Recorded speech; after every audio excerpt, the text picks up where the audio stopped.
பிரேமலதா தான் அறிவாலயத்தில் சரணடைந்திருக்கிறார். இந்திய கூட்டணிக்காரர்கள் இதே வாக்குறுதியை கொடுத்து நாங்கள் ராஜ்யசபா தர்றோம், தேமுதிக எங்கள் பக்கம் வரட்டுன்னு நீங்கள் எவ்வளோ முயற்சி பண்ணீங்களே. ஈஷா மையத்தில் சிவராத்திரி அன்றே ஜக்கி வாசுதேவ் தலைமையில் இந்த அம்மாவை வரவழைத்து எஸ்பி வேலுமணி போன்ற தலைவர்கள் எல்லாம் உடன் இருந்து பேச்சுவார்த்தை நடத்தி பார்த்தாங்களே, ஏன் வெற்றி பெறவில்லை? அப்போ டிடிவி தினகரன் வந்தால் மட்டும் அப்படியே கட்சி வந்து நிமிண்டு உட்காந்துருமா, என்டிஏ கூட்டணி வலிமை பெற்று விடுமா? ஒன்றுமே செய்யலையே. தமிழ்நாட்டுக்கு தரப்பட வேண்டிய நிதிகளையும் தருவதில்லை, புதிய திட்டங்களையும் தருவதில்லைன்னா என்ன அர்த்தம்? எலெக்ஷன் நெருங்குகிற போது கூட நான் எதுவும் செய்ய மாட்டேன் என்று சொன்னால் என்டிஏ கூட்டணி தமிழ்நாட்டிலே வெற்றி பெறாது, வீண் செலவு செய்ய வேண்டாம் என்று நிர்மலா சீதாராமன் போன்றவர்கள் பாஜகவின் தலைமையே முடிவு செய்து விட்டதுன்னு தான் அர்த்தம். தமிழக மக்களை ஏமாற்றினாரா? ஈழ தமிழர்களை ஏமாற்றினாரா? போர் முடிந்து விட்டது ஈழத்தில் எப்படி சொன்னாரு? எந்த அதிகாரத்தில் சொன்னாரு? கச்சத்தீவை மோடி பெற்று கொடுப்பாரா? அதிமுக கோரிக்கை வைக்குமா? என்டிஏ கூட்டணி அதை சேர்ந்து காட்டிடுமா?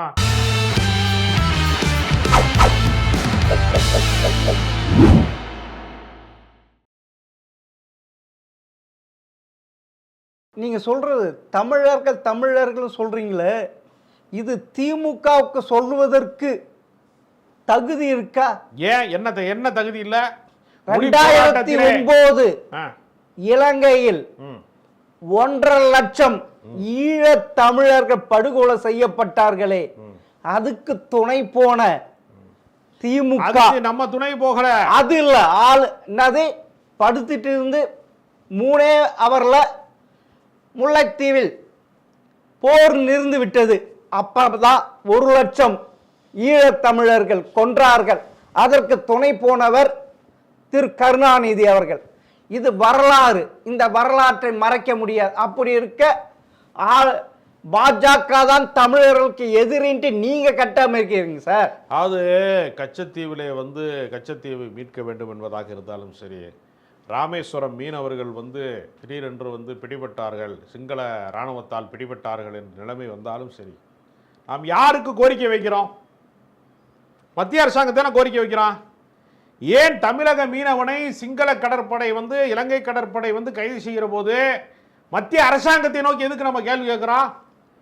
அதற்கு ஒரே காரணம், கப்பற்படை என்பது அதிகாரம் என்பது ஒன்றிய அரசாங்கத்துக்கு தான் இருக்கு, மாநில அரசு கிடையாது. அப்ப இராணுவத்தை நிர்வகிக்கக்கூடிய எந்த விதமான உரிமையும் ஒரு மாநில அரசுக்கு இல்லை என்கிற போது, இந்தியா என்கிற ஒரு மிகப்பெரிய நாடு இலங்கையின் மீது போர் தொடுப்பதற்கு, சர்வதேச நாடுகளோடு சேர்ந்து கொண்டு ஈழத்தை அழிப்பதற்கு அவர்கள் வேலை செய்கிறார்கள் என்பதை ஒரு மாநில அரசால் எப்படி கட்டுப்படுத்த முடியும்? ஒரு மாநில முதலமைச்சரால ஈழப்போரை நிறுத்த முடியுமா?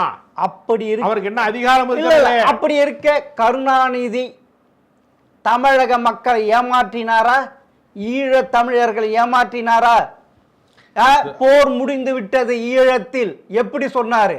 எந்த அதிகாரத்தில் சொன்னாரு? மாநில அரசுக்கு அதிகாரம் இல்லப்பா. இது எப்படி?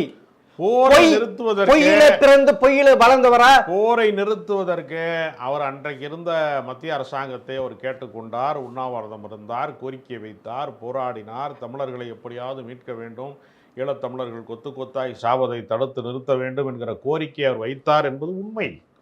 அதை மத்திய அரசாங்கம் சொன்ன தகவலை நம்பி நாங்கள் போர் நின்றுவிட்டது என்று சொன்னார் கலைஞர். அப்போ மத்திய அரசாங்கம் நடத்திய எல்லா தவறுகளுக்கும் ஒரு மாநில அரசை குற்றஞ்சாட்டுவது என்பது, நீங்கள் பொறுப்பேற்றுக் கொள்ளுங்கள் என்று சொல்வது தவறான ஒரு முன்னுதான். ஏன்னா மத்தியில் ஆட்சியில் இருந்தவர்கள் ஏறக்குறைய 15 ஆண்டுகளுக்கு மேல் மத்தியில் ஆட்சியில் இருக்கும்போது, மத்தியில் கூட்டாட்சி, மாநிலத்தில் சுயாட்சி ஏன் பெற முடியவில்லை? அதாவது 1900 எமர்ஜென்சி பீரியட்ல மாநில பட்டியலில் இருந்த கல்வியை மத்திய பட்டியல் சென்ட்ரல் கன்கரன்ஸ் போயிடுச்சு, அதை ஏன் மீட்டெடுக்க முடியவில்லை?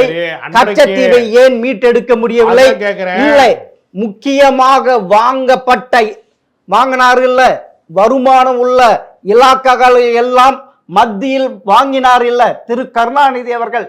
எனக்கு நீர்வளத்துறை வேண்டும் அப்படின்ட்டு வாங்கி முல்லை பெரியாறு பிரச்சனை, காவேரி பிரச்சனை தீர்த்திருக்கலாமே.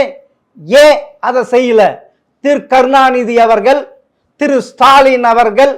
ஏன்? அப்பனுக்கு தான், அதாவது அப்பனுக்கு புத்தி சொன்ன கதை உங்களுக்கு தெரியும். முருகன் அப்படிப்பட்ட ஸ்டாலின் சொல்லியிருக்கலாமே, அப்பா நீங்க போற வழி தவறுன்ட்டு. அப்படின்னா 2 பேருமே கூட்டு களவாணிகளா? அது மத்திய அரசாங்கம் செய்த தவறுகளை இன்னொரு மத்திய அரசாங்கம் தான் திருத்த முடியும். கச்சத்தீவை தாரை வார்த்தது அன்றைய மத்திய அரசாங்கம். அதுக்கு துணை போனது யார்? துணையெல்லாம் போகல. யாரா? அப்ப ஆளுகின்ற அரசு யார்? அப்போது ஆளுகின்ற அரசு யார்? அரசாக இருக்கக்கூடிய திமுக கச்சத்தீவை தாரை வார்த்தது தவறு என்று சட்டப்பேரவையிலே தீர்மானம் இயற்றி மத்திய அரசை கண்டித்திருக்கிறார்கள் என்பதுதான் வரலாறு.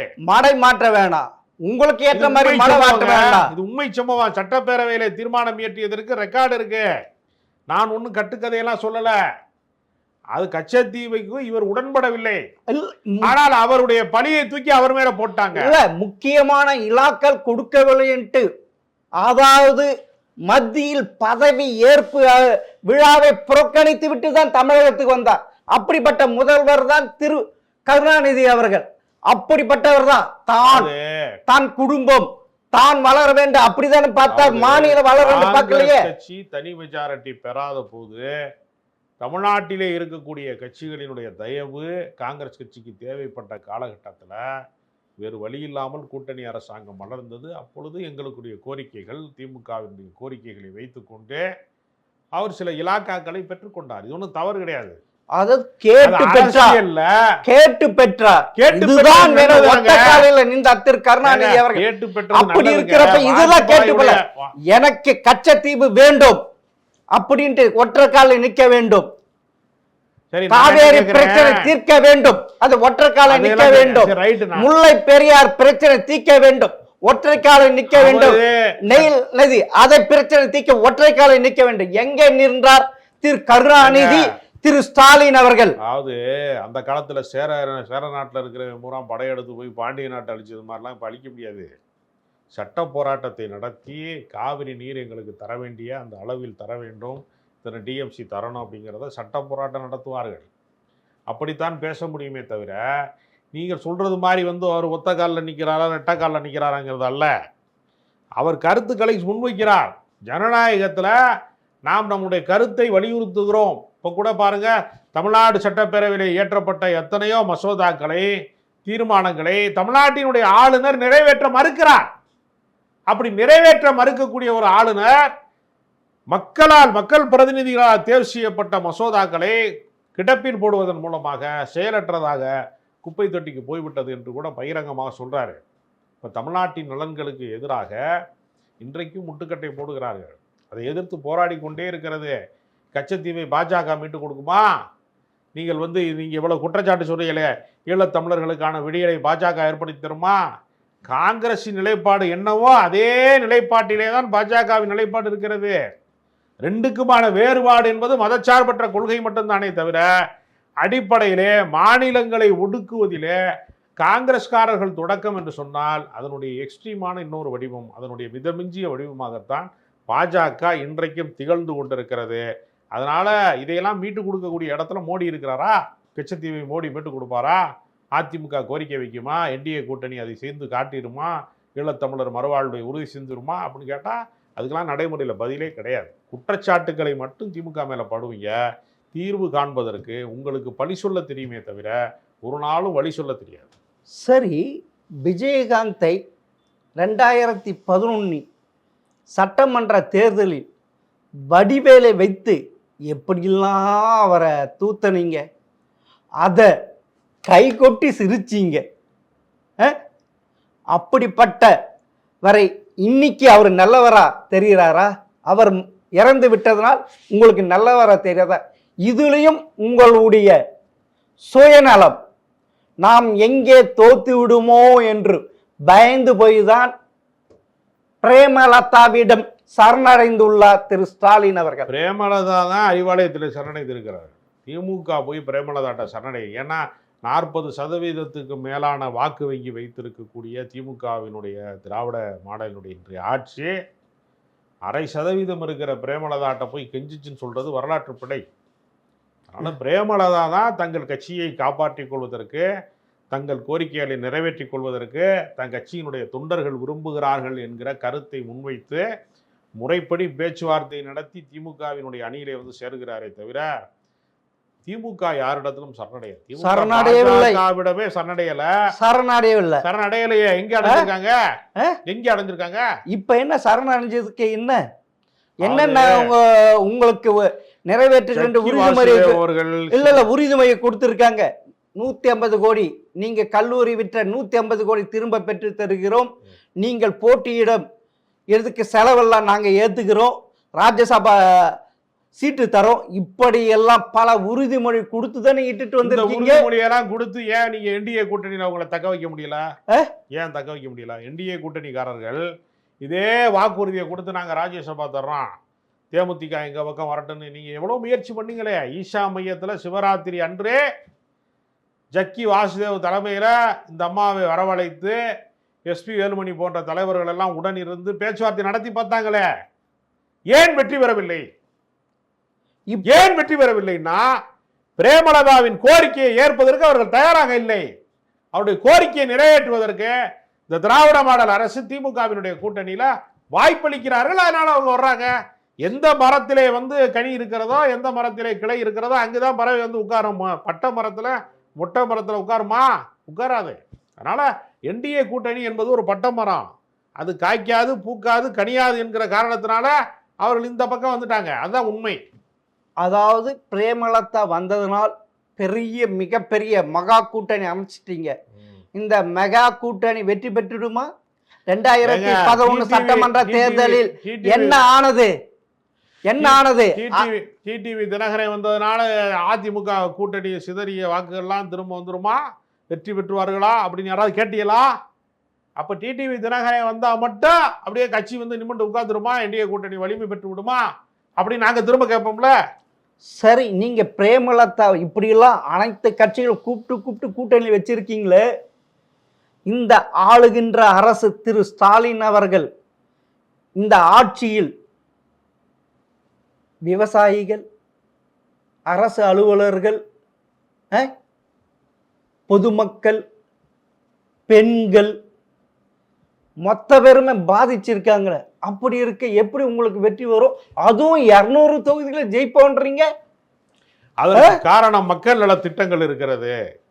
மகளிர் உரிமை தொகையில இருந்து, விடியல் பேருந்து திட்டத்திலிருந்து, நான் முதல்வன் திட்டத்தில் இருந்து பல நலத்திட்டங்களை இந்த அரசு செய்திருக்கிறது. அதனுடைய பயனாளிகள் எல்லாம் வாக்களித்தாலே பல கோடி வாக்குகள் வந்து திமுகவுக்கு டிரான்ஸ்ஃபர் ஆயிரும். அதனால போராடக்கூடியவர்களுடைய உணர்வுகளை மதிக்கிறோம். ஆனால் போதிய நிதி ஆதாரம் இல்லாமல் இந்த அரசு தள்ளாடி கொண்டிருக்கிறது, தடுமாறி கொண்டிருக்கிறது. மத்திய அரசாங்கத்திடமிருந்து பெற வேண்டிய நிதிகளை பெற முடியாமல் தவிக்கிறோம். அதனால்தான் மாநில கட்சிகள் எல்லாம் ஒன்று கூடியே நாம் வந்து மத்திய அரசுக்கு இந்த பூனைக்கு மணி கட்டுகிற வேலையை செய்யணும்னு சட்டப்பேரவையில் பிரகடனப்படுத்தியிருக்கார் ஸ்டாலின் அவர்கள். 200 தொகுதிகள். அப்ப முழுக்க மாநில கட்சிகளை நிலைகுலைய செய்து, அவர்களை வந்து மிக மோசமாக பாதிக்க செய்து, அதன் மூலமாக மாநில சுயாட்சியை, மாநில உரிமைகளை நசுக்குவதன் மூலமாக மத்திய அரசாங்கத்திற்கு நாங்கள் வரி கட்டுகிறோம். ஆனால் அவர்கள் நாங்கள் சொல்வதை கேட்பதே இல்லை. தமிழ்நாட்டு நலன்களுக்கு எதிராக இருக்கிறார்கள் என்பதை அவர் சட்டப்பேரவையில் ஸ்டாலின் பேசியிருக்கிறார். சார், நான் திரும்ப சொல்றேன், உங்களுடைய திட்டங்களை, செய்த சாதனைகளை சொல்லி வாக்கு கேட்காம திரும்பவும் பாஜகவை வைத்துதானே வெற்றி பெற வேண்டும் என்று களத்தை உருவாக்குறீங்க. அதிமுக என்ற இதுவே கொண்டு வர மாட்டேன்றீங்க. பாஜக கூட்டணி, என்டிஏ கூட்டணி வெற்றி பெற வேண்டும் என்றால் இந்த ஒன்றிய பட்ஜெட் இப்ப சமீபமா தாக்கல் பண்ணீங்களே, நிதியமைச்சர் நிர்மலா சீதாராமன் அவர்கள் தமிழ்நாட்டுக்கு என்ன நலன்களை கொண்டு வந்தார், என்ன நன்மைகளை செய்தார், என்ன திட்டங்களை அறிவித்தார், எத்தனை ரயில்வே திட்டங்களை அறிவித்தார், எத்தனை புதிய பொருளாதாரம் சார்ந்த திட்டங்களை அறிவித்தார்? ஒண்ணுமே செய்யலையே. தமிழ்நாட்டுக்கு தரப்பட வேண்டிய நிதிகளையும் தருவதில்லை, புதிய திட்டங்களையும் தருவதில்லைன்னா என்ன அர்த்தம்? எலெக்ஷன் நெருங்குகிற போது கூட நான் எதுவும் செய்ய மாட்டேன் என்று சொன்னால் என்டிஏ கூட்டணி தமிழ்நாட்டிலே வெற்றி பெறாது, வீண் செலவு செய்ய வேண்டாம் என்று நிர்மலா சீதாராமன் போன்றவர்கள் பாஜகவின் தலைமையே முடிவு செய்து விட்டதுன்னு தான் அர்த்தம். அப்ப அவர்களே நம்புகிறார்கள் திமுக கூட்டணி தான் தமிழ்நாட்டில் மீண்டும் வெற்றி பெறும், வேறு கூட்டணிக்கு வாய்ப்பில்லை என்பதை அவர்களே நம்பலைன்னா ஒன்றிய பட்ஜெட் தாக்கல் செய்கிற போது தமிழ்நாட்டுக்கு அறிவிப்புகளை வெளியிட்டிருக்கணுமே. தேர்தல் காலமாச்சே, தேர்தலை மனதில் வைத்தாவது ஏதாவது கொடுத்துருக்கணுமே. ஒண்ணுமே கொடுக்கலையே. அப்புறம் எப்படி தமிழ்நாட்டில் ஓட்டு விழுங்க உங்களுக்கு? என்டிஏ கூட்டணிக்கு ஓட்டு போட மாட்டான் யாரும். அப்படி உறுதியா? ஆமா, மோடி வருகிறார், அமித்ஷா வருகிறார், எல்லாரும் வருகிறார்கள். ஆனால் தமிழ்நாட்டுக்கு நலத்திட்டங்கள் வருகிறதா? மத்திய அரசாங்கத்திலிருந்து ஏதாவது நம்ம தமிழர்களுக்கு நன்மை நிகழ்கிறதா?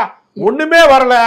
திருப்பரங்குன்றத்துல கலவரம் செய்யறதுக்கு ஆளை கூட்டிட்டு வர்றாங்களே தவிர தமிழ்நாட்டின் வளர்ச்சிக்கு ஏதாவது செய்கிறார்களா என்று கேட்டால் இந்த அரசு ஒண்ணுமே செய்யல. விஜயை காட்டி மிரட்டிக்கிட்டு இருந்த காங்கிரஸால இன்னைக்கு மிரட்டவே முடியல. நீங்களே வந்துட்டீங்க. விஜயை பார்த்து பயந்துதான் இப்படி ஒருத்தொருத்தா வந்து சேர்த்துட்டு இருக்கீங்க.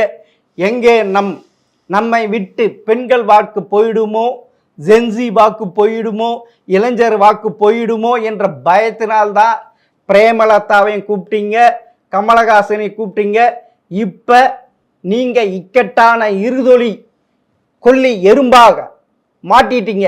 எப்படி பங்கீடு செய்ய போறீங்க தொகுதி? அது விஜயை பொறுத்தவரையில அவர் மாதத்துக்கு ஒரு நாள் மட்டும்தான் அரசியல் செய்கிறார். ஆனா அவருக்கு தானே மாதத்துல 30 நாட்கள் பனையூர் பங்களாவிலே பத்திரமாக இருக்கிறாரே தவிர மக்கள் பிரச்சனைகளை சந்திப்பதற்கு அவர் தயாராக இல்லை.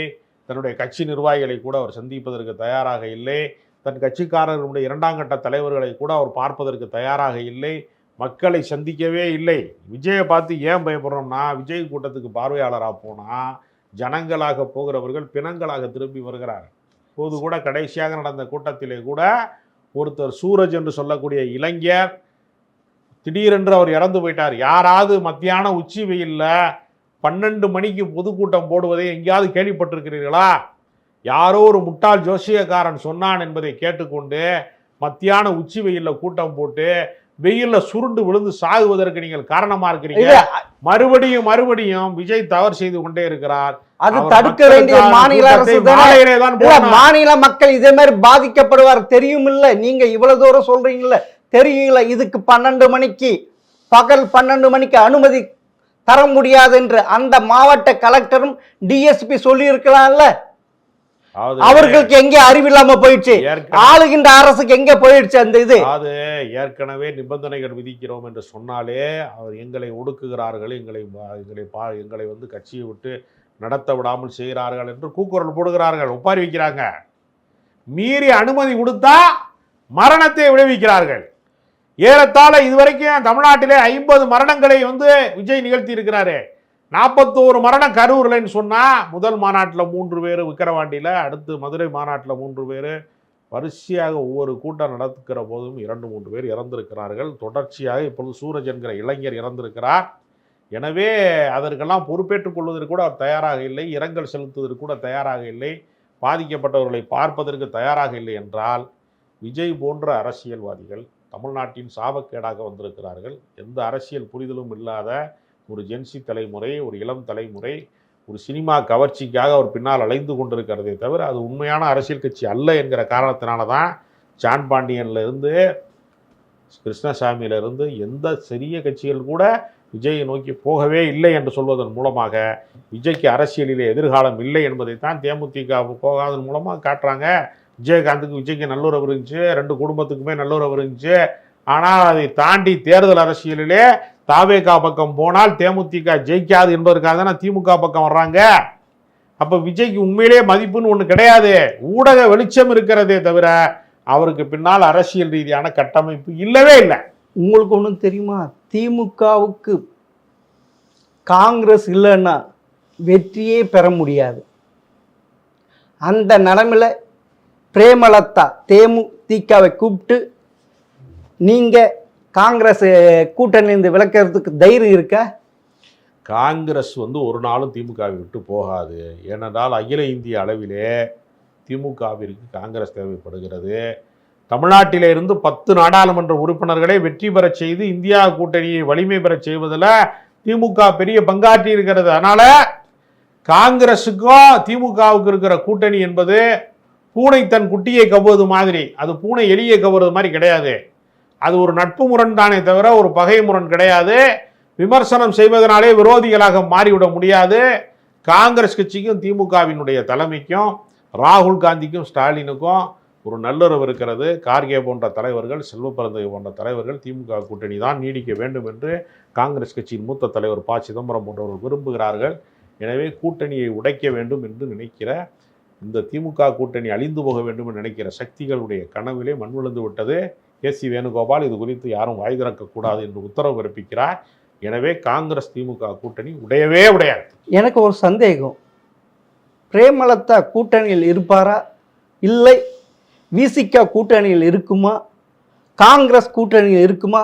தொகுதி பங்கீடு செய்யும் போது வைகோ இருப்பாரா? வைகோ எனக்கு 12 தொகுதிகள் வேண்டும் கேட்கிறார், விசிக 10 தொகுதிகளுக்கு வேண்டும் கேட்கிறார், கமலஹாசன் 10 தொகுதிகளுக்கு வேண்டும் கேட்கிறார், இந்திய முஸ்லிம் லீக் 5 தொகுதிகள் வேண்டும் என்று கேட்கிறார்.